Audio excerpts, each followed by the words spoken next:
Good morning everyone, my name is Dhanraj Vishwanath Devpuje. आज हम पढ़ने वाले living world and classification of microbe. सबसे पहले आप ये समझिए कि हमारे पास तीन लैंड है, यानी कि गर्म जगह यानी कि डेजर्ट हो गया, दूसरा हमारा बर्फीले ठिकान यानी कश्मीर, जम्मू कश्मीर जैसे ठिकान हो गए, और तीसरा हमारा नॉर्मल जो हमारा टेम्परेचर वाला जगह है, मराठवाड़ा आप कह सकते हो, उसमें भी आप देख सकते हो। तो हमारे पास सोता रहेगा समुद्र के अंदर के प्राणी, तो ये अलग अलग जगह पे रहते हैं, अलग अलग टेम्परेचर में रहते हैं, अलग अलग ठिकान के ऊपर यानी वहाँ के अलग अलग रूल्स रहते हैं। तो अगर हम डेजर्ट के देखेंगे तो डेजर्ट में बहुत ज़्यादा गर्मी होती है, तो वहाँ पे देखेंगे आप कैमल्स को देखोगे तो कैमल्स वहाँ पे आप महीनों तक बिना पानी के भी रह सकते हैं। तो वहीं कश्मीर में जाओगे तो वहाँ पे सबसे ज़्यादा भालू देखेंगे आपको।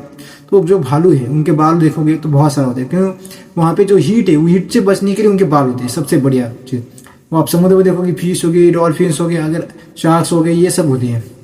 अगर हमारे यहाँ पे देखेंगे आप डॉग्स हो गए, ये सब प्राणी नॉर्मली होते हैं, इनको आपको प्रोटेक्शन कोई भी नहीं दिया गया होता है, क्यों ये नॉर्मल में है, नॉर्मल टेम्परेचर में। उसी प्रकार से अगर हम देखेंगे इसका हमें क्या करना है, क्लासिफिकेशन करना है। तो सबसे पहले आप ये समझिए कि according to 2011 census around 87 million species living of organism, मतलब अगर हम देखेंगे 2011 के हिसाब से तो 87 मिलियन पेसीज है। अब इसमें अगर हम देखेंगे 87 मिलियन पेसीज का अब एक साथ करना चाहते हो तो नहीं कर पाते हो, तो हमने इसको क्या किया है, टू भाग में किया है। पहला है प्रोकैरियोटिक, दूसरा है यूकैरियोटिक्स। अगर हम इसको देखेंगे तो प्रोकैरियोटिक्स में होता है यूनिसेलुलर, तो यहाँ पे आपको वो स्ट्रक्चर दिखाई देगा, क्योंकि यहाँ पे आपको दिखाई देगा एक तरफ प्रोकैरियोटिक्स है, दूसरी तरफ यूकैरियोटिक्स है। तो प्रोकैरियोटिक्स में हम देखेंगे यूनिसेलुलर यानी जो अगर आपको यहाँ पे डायग्राम दी जाएगी दिखाई दे रही होगी, सॉरी, उसमें अगर आप देखोगे जो हमारा न्यूक्लियस है यानी कि हमको सबको पता है न्यूक्लियस क्या है, न्यूक्लियर क्या है।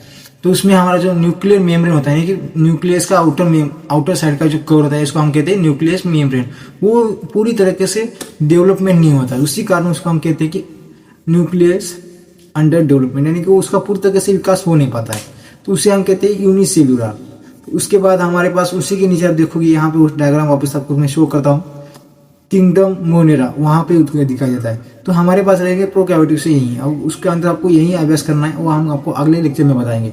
साथ ही में आप देखेंगे यूकैरियोटिक्स का, यूकैरियोटिक्स में यूनिसेलुलर भी होते हैं और मल्टीसेलुलर दोनों होते हैं। तो उसमें देखेंगे आपको यहाँ पे यूनिसेलुलर में प्रोटिस्टा होता है, यानी किंगडम प्रोटिस्टा होता है। तो उसमें भी आपको देखना जाओगे कि न्यूक्लियस का पूरी तरीके से डेवलपमेंट नहीं होता है, तो उसमें भी वही प्रॉब्लम होता है कि न्यूक्लियस मेम्ब्रेन पूरी तरीके से डेवलप नहीं होता है।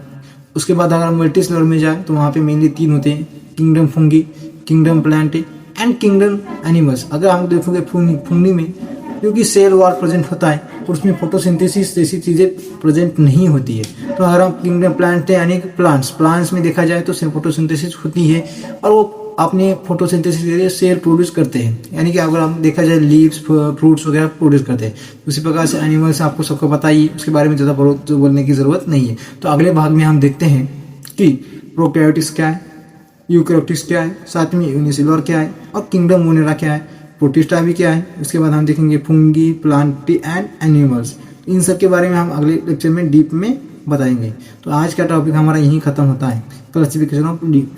तो ये आपको यहाँ पे इतना ही ये चार्ट लर्न करके आना है, और दिए गए 2011 के अनुसार 87 मिलियन पेसेस होते हैं, इतना आपको समझिए। अगर हम इसको बता दूँ तो रॉबर्ट हाल्डिंग विटकर यानी ये डिस्कवर किया है कब, 1920 to 1980 उनका जन्म डेट है।